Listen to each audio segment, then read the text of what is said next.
नमस्कार बच्चों, मैं डॉक्टर नितिन मलिक, एमडी, रसशास्त्र।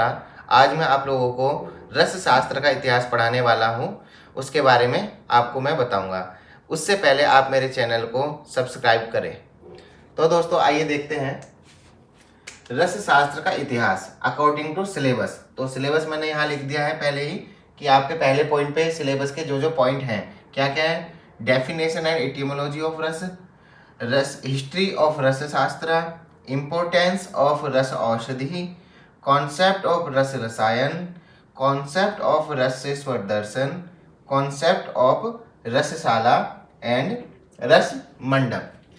तो जो क्वेश्चन मैं पढ़ाने वाला हूँ वह है रसशास्त्र का इतिहास। अगर पूछा जाता है तो उसको किस तरह से लिखना है। अगर रसशास्त्र का इतिहास 10 नंबर के क्वेश्चन में आता है तो हम उसमें सिर्फ लिख देंगे कालों की व्याख्या। यहाँ लिखा है 10 मार्क्स वाले प्रश्न में कालों की व्याख्या करेंगे। अब आता है सेकंड पॉइंट। अगर 15 मार्क्स में पूछा जाता है तो 15 मार्क्स वाले ग्रंथ में हम लोग 15 मार्क्स वाले क्वेश्चन में हम ग्रंथ एवं ग्रंथकर्ता, मुख्य ग्रंथकर्ता एवं नागार्जुन इसके बारे में वर्णन करेंगे। तो अगर 10 नंबर का क्वेश्चन पूछा जाता है तो कालों की व्याख्या करेंगे। अगर 15 नंबर का पूछा जाता है तो उसमें प्लस हम लोग ग्रंथ एवं ग्रंथकर्ता, मुख्य ग्रंथकर्ता और नागार्जुन इन तीनों के बारे में हम लोग लिखेंगे। अब जैसे 10 मार्क्स वाले क्वेश्चन में हम लोग लिखेंगे काल। तो कौन कौन से काल होते हैं? प्रागैतिहासिक काल, वैदिक काल जिसको आयुर्वेद संहिता काल भी कहते हैं, तीसरा हो गया माध्यमिक काल, चौथा हो गया तंत्र काल और पांचवा हो गया इलेक्ट्रोकेमिकल काल। तो ये सब कालों की व्याख्या हम उसमें लिख देंगे। अब आते हैं 15 मार्क्स वाले क्वेश्चन में। तो ग्रंथ एवं ग्रंथकर्ता, तो ग्रंथ रसशास्त्र के कौन कौन से ग्रंथ हैं? रस रत्न समुच्चय, रस तरंगिनी, रससार संग्रह। तो ये सारे बहुत सारे जो ग्रंथ हैं उनके बारे में हम लोगों को वर्णन करना है और वर्णन करने के साथ साथ उनके ग्रंथकर्ता भी हमें लिखने हैं। और जैसे मुख्य ग्रंथकर्ता कौन थे रसशास्त्र के? नागार्जुन। नागार्जुन कितने थे? 3 थे। जो मेन नागार्जुन जो थे वो 3 थे। प्रथम नागार्जुन कौन थे? ईसा से 100 वर्ष पूर्व राजा सालवान के मित्र थे। राजा सालवान बहुत दानवीर थे। वह बहुत दान पुण्य का काम करते थे। दान करते करते एक दिन उनका जो कोष था वह रिक्त हो गया। रिक्त होने के बाद में जो प्रथम नागार्जुन थे उनको स्वर्ण बनाने की विद्या आती थी और उन्होंने अपने मित्र का खजाना फिर से भर दिया। क्योंकि उनको स्वर्ण बनाने की विद्या आती थी, स्वर्ण से उन्होंने उनके खजाने को फिर से भर दिया। तो जो प्रथम नागार्जुन थे वो श्रीशैल पर्वत पे रहते थे जो कि आंध्र प्रदेश में है। दूसरे जो नागार्जुन थे वो भौत देशीय जो ग्रंथ है उसमें जो उनका वर्णन मिलता है उसको पंडित श्री हरि प्रसाद शास्त्री जी ने लिखा है। क्या लिखा है? जो विदर्भ देश है, विदर्भ देश में कांची नगर था, वहां पर बहुत धनवान किंतु निसंतान पंडित रहता था। उसको कोई संतान नहीं थी। एक दिन स्वप्न में उसको आया कि अगर आप 100 ब्राह्मणों को भोजन करा देंगे, भोजन करा करके उनको दान दक्षिणा भी देंगे तो आपको पुत्र रत्न की प्राप्ति होगी। ऐसे ही अगले दिन उन्होंने ऐसे किया और करने के बाद उनको 10 माह बाद पुत्र रत्न की प्राप्ति हुई। तो इस तरह से आप इस कहानी को लिख सकते हैं। कहानी बहुत लंबी है, सुनाऊंगा तो बहुत लंबा हो जाएगा, आप बुक्स में देख के पढ़ लेना। अब जो तृतीय नागार्जुन थे वह भी बौद्ध धर्म के भिक्षु थे। उन्होंने सुश्रुत संहिता का प्रति संस्कार किया था। तो प्रति संस्कार मतलब उसको पढ़ने योग्य बनाया था। उसकी जो भाषा थी उसको बहुत सिंपल तरीके से लिखा था जिससे कि हम लोगों को समझ में आ जाए। अब आते हैं हम तीसरे पॉइंट पे। अगर क्वेश्चन 20 मार्क्स का पूछा जाता है तो 20 मार्क्स के क्वेश्चन में हम लोग नाथ संप्रदाय एवं रसेश्वर दर्शन और ऐड कर देंगे। अब रसेश्वर दर्शन क्या थे? रसेश्वर दर्शन के अनुसार पारद एवं अभ्रक के संयोग से शरीर को सिद्ध किया जा सकता है एवं मनुष्य के शरीर को दृढ़ बनाया जा सकता है। सभी पदार्थ नाशवान हो जाते हैं, इसलिए मनुष्य को प्रयत्नपूर्वक शरीर की रक्षा करनी चाहिए जिससे रोग और वृद्धावस्था से युक्त शरीर ही मोक्ष की प्राप्ति कर पाता है। तो रसेश्वर दर्शन में इस तरह से लिखा है, आप बुक्स में देख के पढ़ सकते हैं। फिर आता है नाथ संप्रदाय। तो नाथ संप्रदाय जो है आचार्य हजारी प्रसाद द्विवेदी जी ने नाथ संप्रदाय नामक पुस्तक में इन सिद्धों के बारे में विस्तार से वर्णन किया था। तो आप लोग इस तरह से बुक्स में देखकर पढ़ लेंगे और इस तरह से आप 10 मार्क्स में कालों की व्याख्या करेंगे। 15 मार्क्स में ग्रंथ एवं ग्रंथकर्ता की व्याख्या करेंगे और साथ में मुख्य ग्रंथकर्ता जो रसशास्त्र के थे वो नागार्जुन थे, उनके बारे में लिखेंगे। फिर आता है 20 मार्क्स में नाथ संप्रदाय एवं रसेश्वर दर्शन, तो हमको यह भी लिखना है। अब आते हैं अगले टॉपिक पर। तो अगला टॉपिक क्या है? Concept of rasashala and rasamandap. तो इसके बारे में मैं आपको बता देता हूं कि किस तरह से रसशाला एवं रसमंडप के बारे में हमको लिखना है। तो मैं अभी आपको यह बोर्ड पर लिख करके दिखाऊंगा। तो बच्चों, जैसे कि मैं रसशाला के बारे में बता रहा था आप लोगों को, अगर रसशाला क्वेश्चन आता है तो उसको कैसे लिखना है। तो सबसे पहले आप लोग इस तरह का एक चार्ट बना लेंगे। कैसे? जैसे ये नॉर्थ हो गया, ये साउथ हो गया, ये ईस्ट और वेस्ट। तो इन दिशाओं में क्या क्या कर्म किए जाते हैं रसशाला में। जब रसशाला निर्माण करते हैं, रसशाला बनाई जाती है, तो इन दिशाओं के अकॉर्डिंग ही हम लोग वहाँ पर कोई भी कर्म करते हैं। औषधि किधर बनानी है, किधर उसका संग्रहण करना है, किधर अग्नि कर्म होना है, किधर उसको धोना है, किधर सुखाना है। तो ये सारे कर्म दिशाओं के अनुसार करने चाहिए, तभी अच्छे से औषधि बन पाती है। तो जैसे यहाँ पर नॉर्थ में वैद कर्म होता है,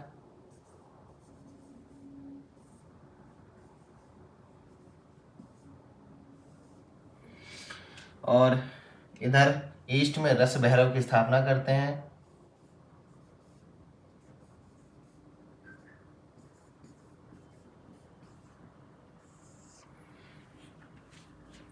यहाँ पर पाषाण कर्म होता है,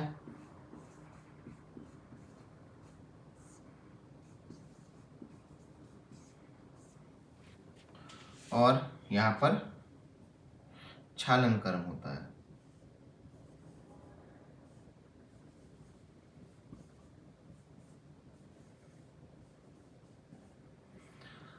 तो ये चार दिशाओं में इस तरह से हम लोग उसको बांट देते हैं।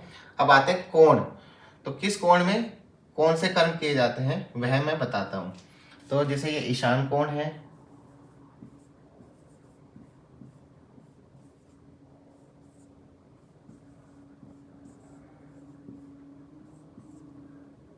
तो यहाँ पर सिद्ध औषध का संग्रह किया जाता है। तो यहाँ पर हम लिख देंगे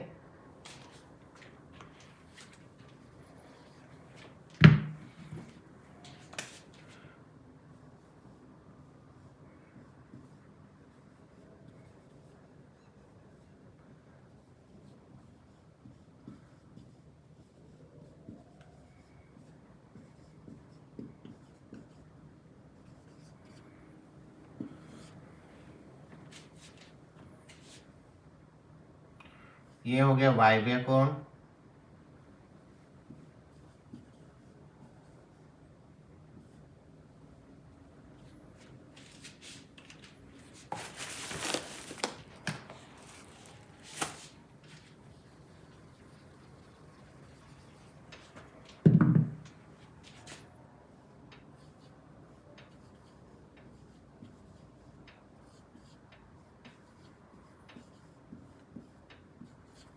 यहाँ पर शोषण कर्म होता है,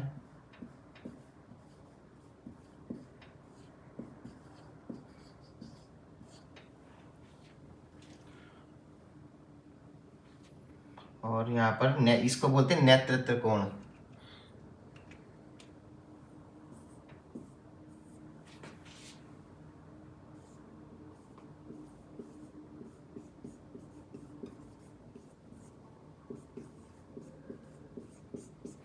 यहाँ पर शस्त्र कर्म किया जाता है,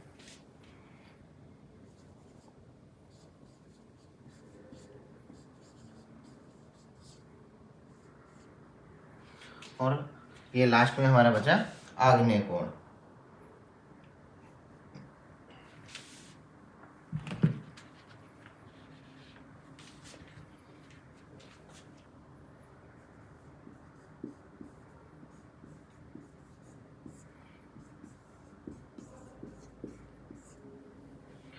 यहाँ पर हम लोग करते हैं अग्नि कर्म।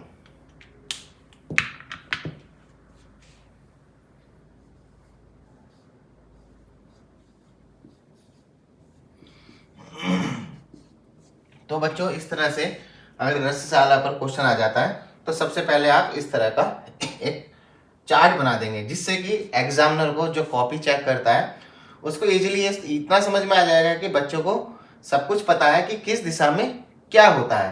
तो ये इस तरह का अगर क्वेश्चन आता है तो ये शायद आप लोगों को 5 नंबर में मिलेगा। इस तरह से अगर क्वेश्चन रसशाला किसे कहते हैं, रसशाला क्या होती है, तो आप सिर्फ इसको बनाकर आ जाइए कि 5 नंबर पक्के। इसमें एग्जामिनर आपके मार्क्स नहीं काट पाएगा, क्योंकि आपने जहां पर जिस दिशा में जो चीज है आपने वह लिख दी है, तो इसमें मार्क्स काटने का कोई सवाल ही नहीं होता। आपको 5 में से 5 तो 100% आपको मिल जाएंगे। लेकिन अगर यही क्वेश्चन 10 नंबर में आ जाता है तब हम लोग क्या करेंगे इन्हीं दिशाओं में जो जो कर्म होते हैं इनका हम वर्णन कर देंगे कि सिद्ध औसत संग्रह क्या होता है, अग्नि कर्म क्या होता है, पाषाण कर्म क्या होता है, शस्त्र कर्म क्या होता है, शोषण कर्म क्या होता है और वैध कर्म क्या होता है। तो इन कर्मों को हम खोल करके थोड़ा एलोबरेट करके लिख देंगे। और रसशाला में किस तरह के वैद्य नियुक्त किए जाते हैं, किस तरह के परिचारक होने चाहिए, वो सभी वर्णन उसमें किया जाता है। तो वह क्वेश्चन 10 नंबर में आता है। तो इस तरह से आप रसशाला को लिख सकते हैं। अब आते हैं रस मंडप। अब रस मंडप किसे कहते हैं मैं वह आपको आगे समझाता हूं। तो बच्चों जैसे कि मैंने आपको बोला था रसशाला के बाद में रस मंडप का निर्माण। तो रस मंडप का निर्माण सुसज्जित स्थान होना चाहिए, सुंदर स्थान होना चाहिए, सुदृढ़ समतल और चिकने स्थान पर इसका निर्माण किया जाता है, जो कि बहुत ही शुद्ध स्थान होता है। तो जो रस मंडप का निर्माण वो आग्नेय कोण के समीप होता है और बहुत ही गोपनीय जगह पर इसका निर्माण किया जाता है, जिसके बारे में किसी को ना पता हो। अब जैसे कि आप लोगों को पता है कि रस शास्त्र मतलब रस के जो उपदेष्टा है, रस की जो उत्पत्ति हुई है वो शिव भगवान से हुई है, शिव के वीर्य से हुई है। तो इसलिए जो रस औषधि निर्माण करने की जो जगह होती है रसशाला, वहाँ पर रस लिंग की स्थापना करना बहुत ही अत्यंत जरूरी है। क्योंकि जैसे हजारों शिवलिंग की पूजा करने से जो फल मिलता है, अगर हम पारद से निर्मित शिवलिंग की पूजा करते हैं तो उसमें करोड़ों शिवलिंग के बराबर हम लोगों को पुण्य और फल मिलता है। इसलिए कोई भी अगर रसशाला का निर्माण करना है तो वहाँ पर रस मंडप का निर्माण करना बहुत ही ज़्यादा जरूरी है, क्योंकि वहाँ पर रस लिंग की स्थापना हम लोगों को करनी होती है, जिससे कि भगवान शिव का आशीर्वाद हम पर बना रहे और औषधियों का निर्माण बहुत अच्छे से गुणवत्ता पूर्वक हो सके। तो जो रसलिंग जो हम लोग निर्माण करते हैं, बनाते हैं, वो कैसे बनाते हैं, तो सर्वप्रथम हम लेंगे शुद्ध स्वर्ण पत्र 3 निष्क। 3 निष्क का मतलब होता है 12 ग्राम। तो 12 ग्राम हम स्वर्ण पत्र लेंगे।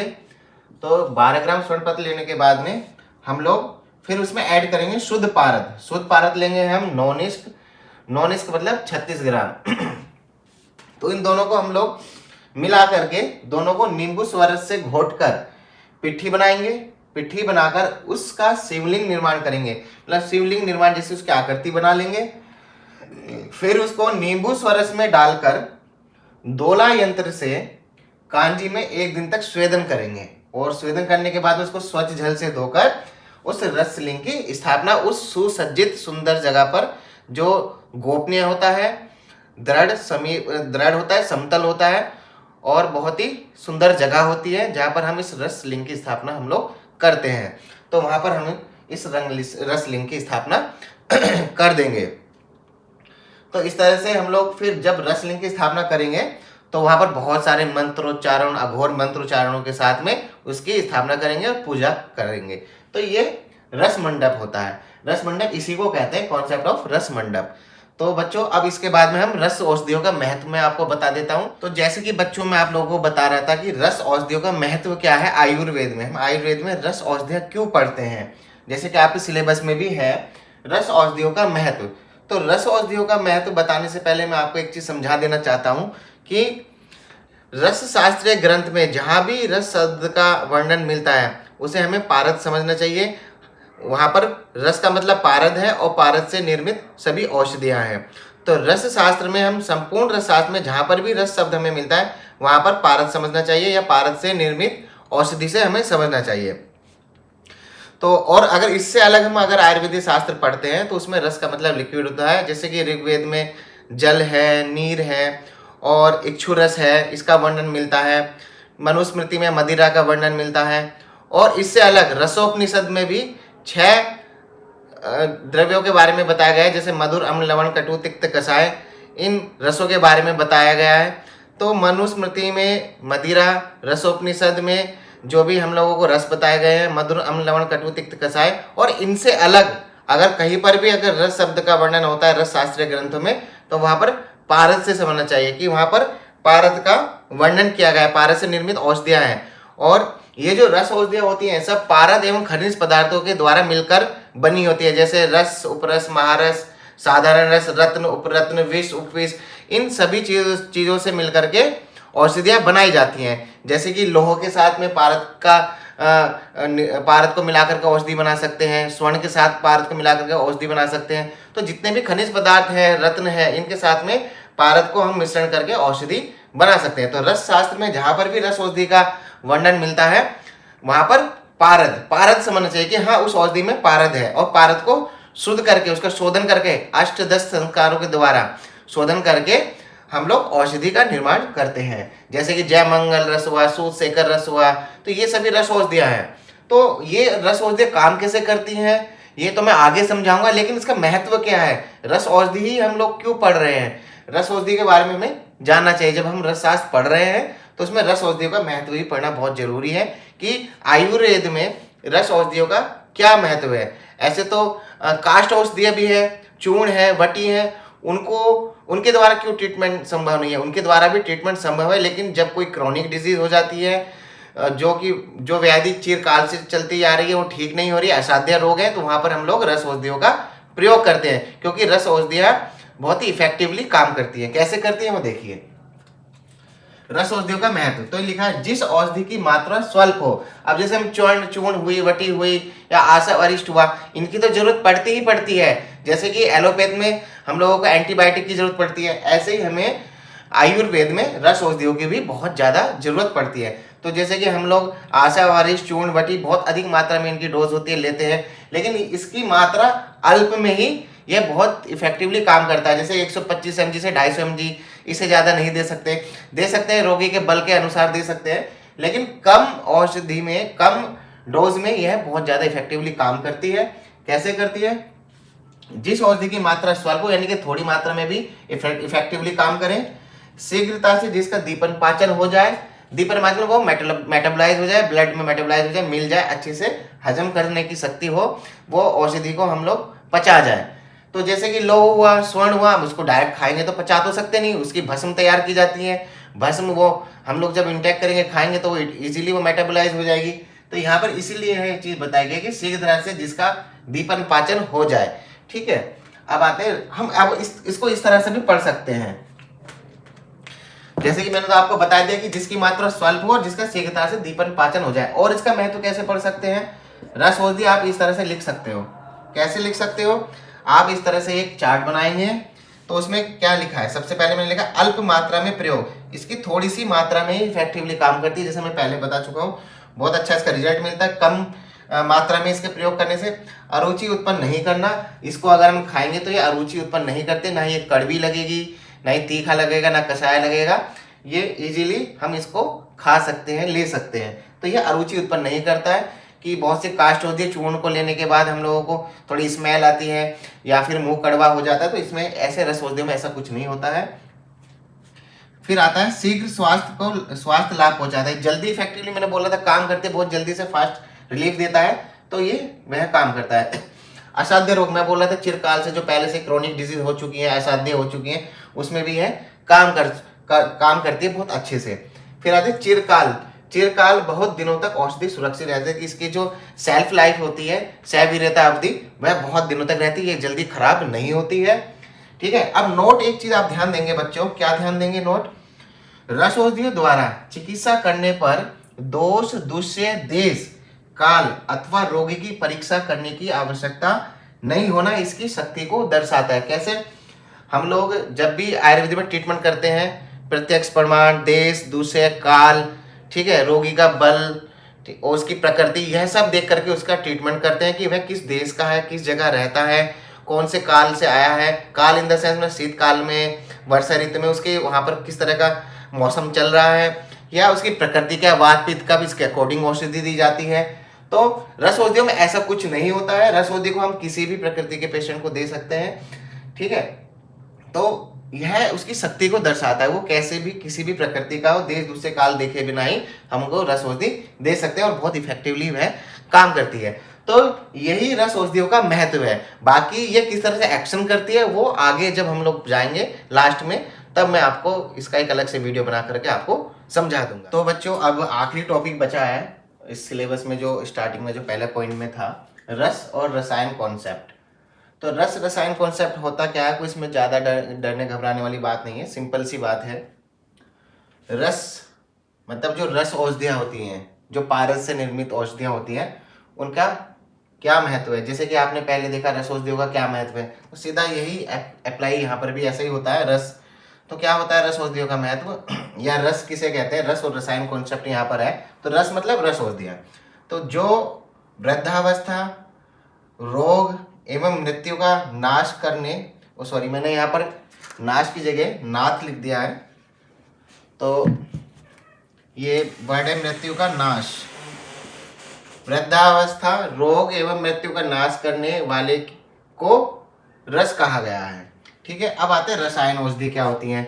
तो रस औषधियाँ, रस मतलब रस औषधि, इसका मतलब ये है। तो जैसे रस औषधि का महत्व पढ़ा था वही चीज मैंने यहाँ पर समझाया है।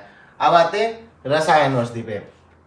तो रस और रसायन कॉन्सेप्ट क्या होता है, तो उसमें रसायन औषधि क्या करती है, तो यहाँ पर ये है रस, रक्त आदि जो हमारी बॉडी में रस है और जो रक्त है, तो रस रक्त धातुओं का निर्माण पोषण तथा धातुओं की शिथिलता से उत्पन्न रोगों की को नष्ट करने में जो औषधि समर्थ हो।